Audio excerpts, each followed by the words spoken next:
your dreams, goals and desire, aspirations, it's good that you spend little more time on it and see, will this really mean something to you even after 25 years, 50 years? If you're in your deathbed, will it still mean something to you? You must look at it. Whatever you're aspiring for, whatever you're dreaming of, whatever goals you have set, will it really mean something? Because most of these goals are traps. They're just traps. You get in, it's only one-way street, you can't turn back. I want you to look at this, because many of them are older than you. You ask them what they dreamed of at 18, they're fortunate it didn't come true.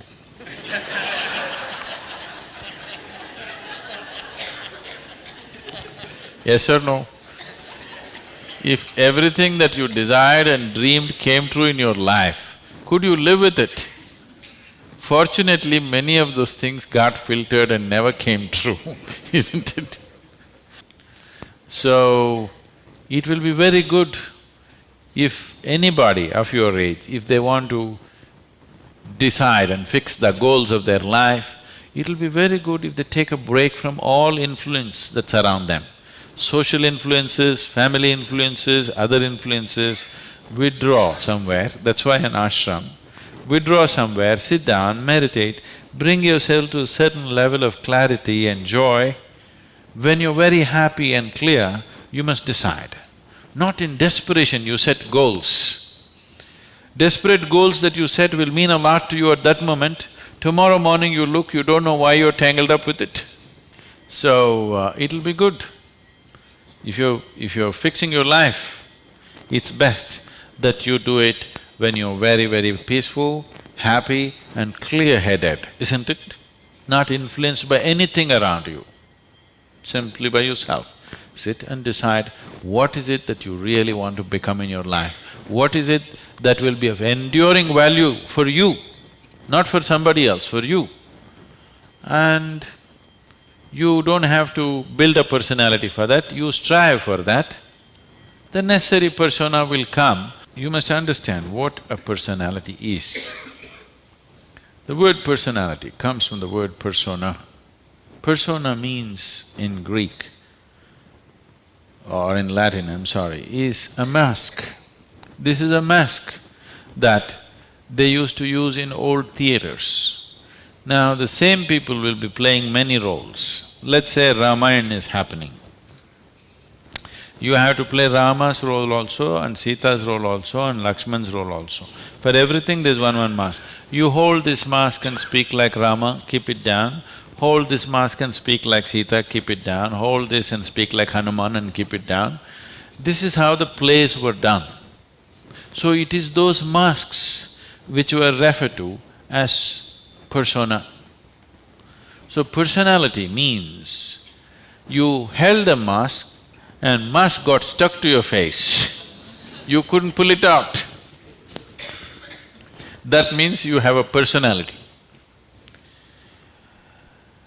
Personality is something that people are trying to develop because they have no sense of being. Instead of the real thing, you're trying to concretize the fake thing. If you are in touch with your being, why do you want a personality? It's not necessary. You can be a different kind of personality in different places. You are actually already. Or are you stuck with one personality? Some people are. People who are simplistic in their head have only one personality. Others have different personalities in different areas of life, isn't it? If you had seen me before, like 1999, that is before the consecration of Dhyanalinga, I was a completely different kind of person, okay? To such an extent, everything about me was so different. Well before that things happened that was beyond me, but this was conscious. At that time I was single-minded towards a certain purpose, I was in a certain way. So after… I never thought I will live beyond that. but somehow things happened. Then I thought, okay, now that the work is over, let me change my personality completely. To fulfill that, I had acquired a certain kind of personality. And now that it's over, I thought, let me change it. And I told people around me, see, I'm going to change my personality. Don't be shocked, I'm still the same guy. They said, no problem, this. I said, just hang on, because things will change. Everything about me will change, the way I operate will change, the way I speak will change, the way I dress will change, the way I do, everything will change. They said, no problem, we know you, we love you with this. I said, that's okay, hang on tight, because when things change, people fall off. Lot of people fell off because they couldn't believe. Where is that person that they knew? That person just evaporated, you know This is a new person, they can't identify with this new person. I told them and changed. In spite of that, they fell off. So many of them. So many of them who were very dear to me and very close to me, they fell away because I changed so dramatically. And I told them I'm going to change because one phase of work is over, now it's time to change my personality. The way I look, the way I dress, the way I speak, the very way I am, everything about me. I even changed what food I like. I changed my personality, so I thought I'll change my food also. So personality is something that you have taken on, but you have become so unconscious about it that you think it's for real. You're asking how to develop, that means you're making it up, right? Another word for developing is making up, isn't it? You're making it up. Make it up whichever way is suitable for your kind of activity, but you must be able to keep it down. If it gets stuck to your face, then it becomes misery. Then all suffering will come to you. You can take on any kind of personality, but when you want to keep it down, you must be able to keep it down. There was a sage. He was so wise. People went to him and crowds gathered. Then the king went to him and the king saw such a wise man should be in his court. So he told the sage, you must come and become my chief minister, because a wise man like you shouldn't go away sitting under a tree. You must be useful for the people. The sage said, see, that's fine, but I have a condition. You must give me a room in your palace where I will spend every day 1 hour. You should never peep into that room, you should never ask me what it's about, you should never break into it, nothing. This room should be left unexplored by yourself, your servants, your secret agents and everybody. King thought, that's not a problem. What's the problem with me? You want your room, why do I want to look into your room? Take it.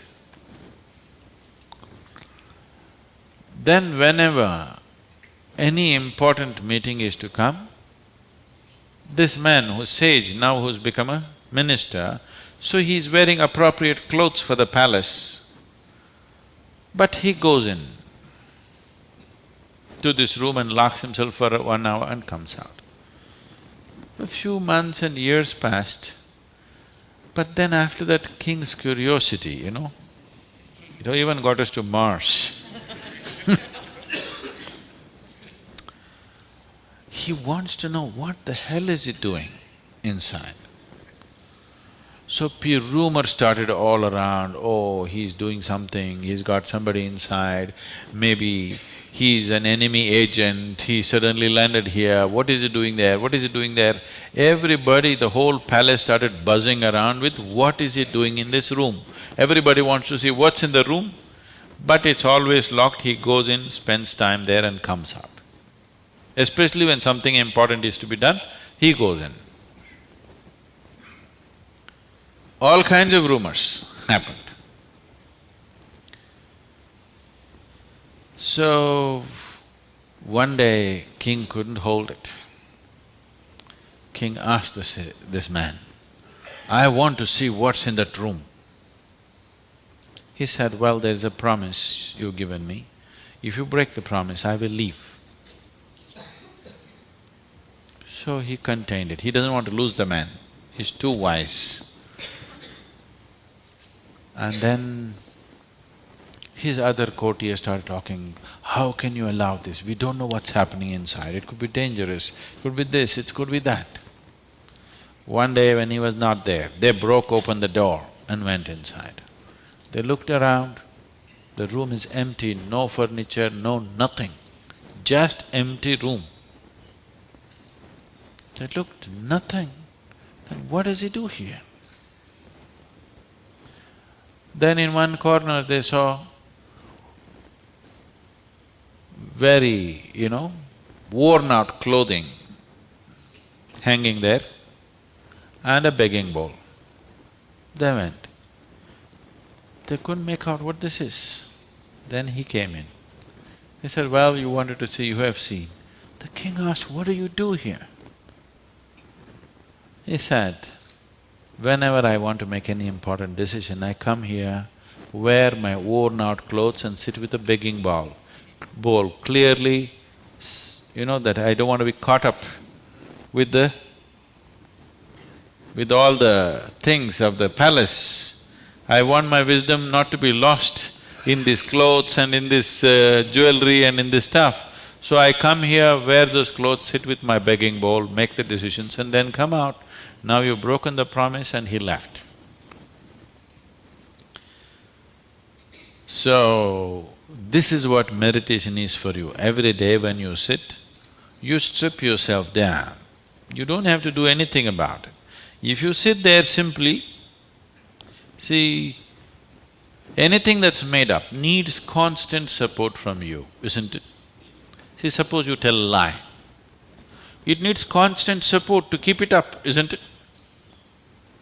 But if something is true, you can even forget it, but it's still there, isn't it?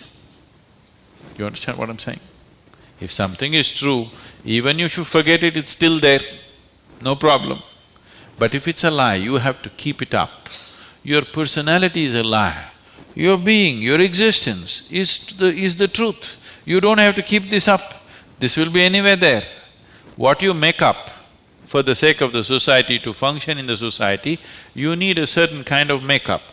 You must be able to keep it down. If you're going to bed fully made up, then something wrong with you.